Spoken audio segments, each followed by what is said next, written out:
صف پہ کھڑے رہتے ہیں. اکرانتا چشتی آیا, اکرانتا چشتی آیا کے بعد, اکرانتا چشتی آیا کے بعد ہوتا ہے. دین کی لائف کو دیکھتے ہوئے لوگوں نے اسلام کو لٹیرا چشتی آیا, اس کے بعد دھرم بدلے. لٹیرا چشتی آیا, اس کے بعد دھرم بدلے. لٹیرا چشتی آیا, اس کے بعد دھرم بدلے. کوئی زبردستی قبول نہیں کیا.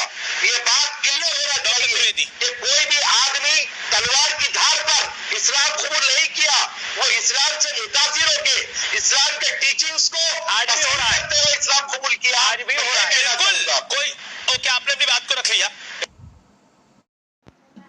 السلام علیکم ورحمۃ اللہ وبرکاتہ. دوستو, آپ نے ویڈیو کلپ دیکھی.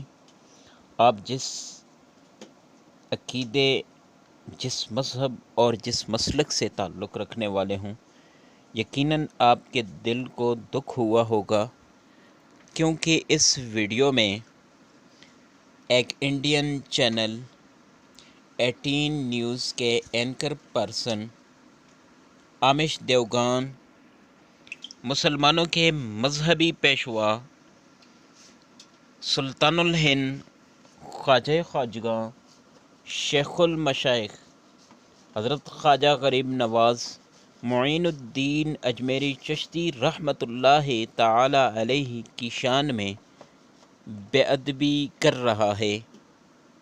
دوستو, آج سے 2 دن پہلے انڈین نیوز 18 نیوز پر یہ اینکر پرسن خواجہ خواجگاں سلطان الہند حضرت معین الدین اجمیری چشتی رحمۃ اللہ تعالی علیہ کی شان اقدس میں جب نازیبا الفاظ استعمال کیے تو دنیا کے کونے کونے سے مسلمانوں کے دلوں کو دکھ اور تکلیف ہوا, اور تمام اقوام عالم کے مسلمانوں نے اس کے خلاف اپنے اپنے طور طریقے سے احتجاج کیا. یہاں تک کہ انڈیا میں موجود جتنی بھی سیاسی اور سماجی حلقے ہیں, جتنی بھی اسلامی تنظیمیں ہیں, انہوں نے اس اینکر پرسن کے خلاف FIR درج کروائے, اور مسلمانوں کے اس رد عمل کا اثر یہ ہوا کہ یہ آمش دیوگان معافی مانگنے پر مجبور ہوا, جو کہ اس کلپ میں آپ ملاحظہ کر سکتے ہیں کہ ہم ہر خبر آپ تک پہنچا رہے ہیں. سوموار کو میں نے ہندو پجاریوں کے سنگٹھن کی طرف سے 1991 کے place of worship special provision act یعنی پوجا استھل ادھینیم کے خلاف سپریم کورٹ میں دائر یاچکا پر بحث کی. اس دوران ایک پینلسٹ نے حضرت خواجہ معین الدین چشتی کا ذکر کیا. گرما گرم بحث کے دوران میں کہنا کچھ چاہتا تھا, لیکن کنفیوژن کے چلتے غلطی سے حضرت خواجہ معین الدین چشتی کو لے کر میرے منہ سے کچھ اور نکل گیا.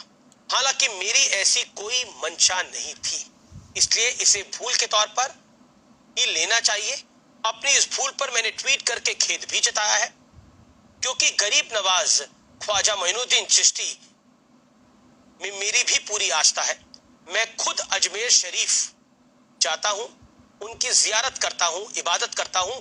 پھر بھی اگر میرے بیان سے کسی کو کوئی ٹھیس پہنچی ہے تو میں اس کے لیے کھید ویکت کرتا ہوں. نمسکار. دوستو, آپ نے دیکھا کہ مسلمانوں کے اس رد عمل پر آمش دیوگان نے کس طریقے سے معافی مانگ لی, لیکن بات یہاں پر ختم نہیں ہوتی. اگر اس بات کو یہاں پر ختم کیا جائے اور اس آمش دیوگان کو معاف کر دیا جائے تو ہو سکتا ہے مستقبل میں پھر اس قسم کا کوئی درندہ اٹھ کر مسلمانوں کے کسی بھی مذہبی پیشوا کے خلاف ان کی شان میں زبان درازی کر سکے. ہم اس پلیٹ فارم سے مودی سرکار کو یہ پیغام دیتے ہیں کہ اس قسم کے درندوں کو اور اس قسم کے بھونکنے والے کتوں کو لگام ڈالا جائے, اور 18 نیوز کے اس صحافی کو سخت سے سخت سزا دیں, تاکہ مستقبل میں کوئی بھی صحافی کسی بھی مذہبی پیشوا کے شان میں کوئی نازیبا الفاظ استعمال نہ کر سکے۔ اللہ تبارک و تعالیٰ سے دعا ہے کہ ہمیں اسلاف کے عقائد پر چلنے، اسلاف کے عقائد کی حفاظت کرنے اور اپنے اسلاف کی عزت و ناموس پر مٹنے کی توفیق عطا فرمائیں۔ وما توفیقی الا باللہ۔